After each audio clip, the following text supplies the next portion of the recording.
اسے اسی وقت تبدیل کر دیا گیا۔ دیانتدار افسروں کو ہٹا کر اہم عہدوں پر انتہائی کرپٹ اور بدنام افسر تعینات کر دیے گئے۔ عمران خان نے خود سب سے بڑے صوبے میں اینٹی کرپشن کے محکمے سے ایک گریڈ 22 کے نیک نام افسر کو ہٹا کر 20 گریڈ کے ایسے بدنام افسر کو سربراہ مقرر کر دیا جس کے اپنے خلاف انکوائریاں چل رہی تھیں۔ خان نے تعیناتی کا معیار دیانتداری کی بجائے پارٹی سے وفاداری قرار دیا۔ اسی بنا پر 6-7 آئی جی بدل دیے کہ وہ ان کے سیاسی مخالفین کا خاتمہ نہ کر سکے۔ اداروں کی اصلاح یا بہتری عمران خان کی ترجیحات میں ہی نہیں تھی، ان کا ایک ہی ہدف تھا، اپنے سیاسی مخالفین کو کچلنا، اور اس کے لیے سرکاری مشینری کا بے دریغ استعمال کیا گیا۔ جس بدنام افسر نے جا کر کہہ دیا میں نون لیگ کو ختم کر دوں گا، فوری طور پر اسے لاہور یا پنجاب پولیس کا سربراہ مقرر کر دیا۔ ڈی سی، کمشنر اور اعلیٰ پولیس افسر کروڑوں روپے دے کر فیلڈ پوسٹنگ خریدنے لگے۔ میڈیا نے ان کے نام بھی لکھ دیے، مگر عمران نے کوئی کارروائی نہ کی۔ نتیجتاً تھانے، کچہریاں اور سرکاری دفاتر کرپشن کے گڑھ بن گئے، جرائم میں بے تحاشا اضافہ ہو گیا اور امن و امان کی صورتحال انتہائی ابتر ہو گئی۔ جب انٹیلیجنس ایجنسیوں کے ذمہ دار افسروں نے انہیں کرپشن کے ثبوت دکھائے تو ان پر کارروائی کرنے کی بجائے نشاندہی کرنے والے اعلیٰ افسر کو تبدیل کر دیا گیا۔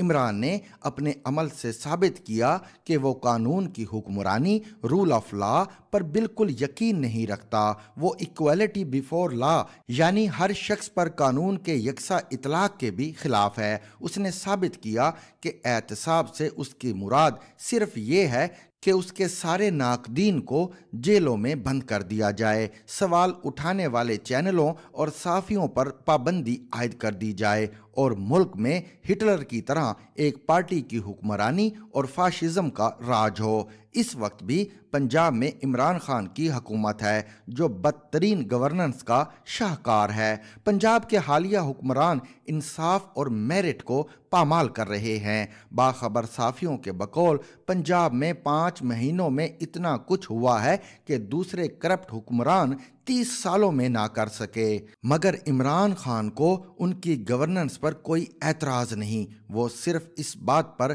سابق وزیر اعلیٰ کی تعریفیں کر رہا ہے کہ اس نے اسمبلی تحلیل کر دی ہے۔ عمران پچھلے 4 سالوں میں کسی دیانتدار اور باضمیر سول سرونٹ کے ساتھ کھڑا نہیں ہوا اور اس نے کبھی کسی باکردار افسر کو غیر جانبدار رہ کر قانون کی حکمرانی قائم کرنے پر سپورٹ نہیں کیا۔ اس لیے ایماندار اور باضمیر افسروں کے لیے عمرانی دور ایک ڈراونے خواب کی طرح ہے جس کا ذکر سن کر وہ کانوں کو ہاتھ لگاتے ہیں۔ کسی سیاستدان کا دور حکمرانی جانچنے کے لیے یہ دیکھنا ضروری ہے کہ اس نے خارجہ تعلقات میں کیا کامیابیاں حاصل کی ہیں۔ اس محاذ پر بھی عمران خان کے دامن میں ناکامیوں کے سوا کچھ نہیں ہے۔ سی پیک کا انیشیٹو چونکہ نواز شریف کا تھا، اس لیے عمران خان نے اقتدار میں آتے ہی سی پیک منصوبوں کے خلاف بیان دیے، جس سے اربوں ڈالر کی بیرونی سرمایہ کاری رک گئی اور چین جیسا دوست بھی پاکستانی حکومت سے ناراض ہو گیا۔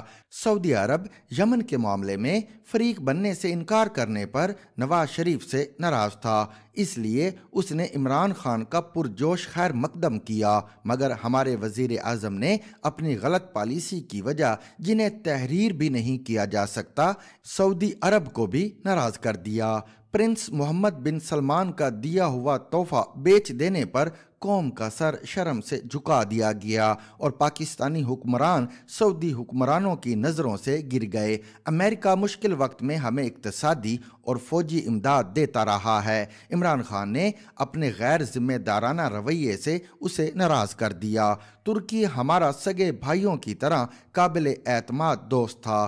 عمران خان طیب اردوان اور ڈاکٹر مہاتیر کو اپنا آئیڈیل قرار دیتا تھا۔ دونوں رہنماؤں کے ساتھ مل کر اس نے پریس کانفرنس کی اور بڑے بلند و بانگ عزائم کا اظہار کیا، مگر پھر دباؤ برداشت نہ کر سکا اور ہمیشہ کی طرح اپنے عہد سے مکر گیا، اور اس طرح اس نے ترکی اور ملائیشیا کا اعتماد بھی کھو دیا۔ اس کے اقتدار کے آخری مہینوں میں صورتحال یہ تھی کہ پوری دنیا کا کوئی ایک ملک بھی ایسا نہیں تھا جو پاکستان کے ساتھ کھڑا ہوتا۔ عمران خان نے اپنی نااہلیوں اور غیر ذمہ دارانہ بیانات اور حرکتوں سے تمام دوستوں کو ناراض کر کے پاکستان کو تنہا کر دیا تھا۔ عمران خان نے اس ملک اور قوم کے ساتھ سب سے بڑا ظلم یہ کیا کہ قوم کو تقسیم کر کے سیاست میں نفرت اور تشدد کا زہر گھول دیا اور نئی نسل سے اعلیٰ اقدار اور اچھے اخلاق کا جوہر چھین کر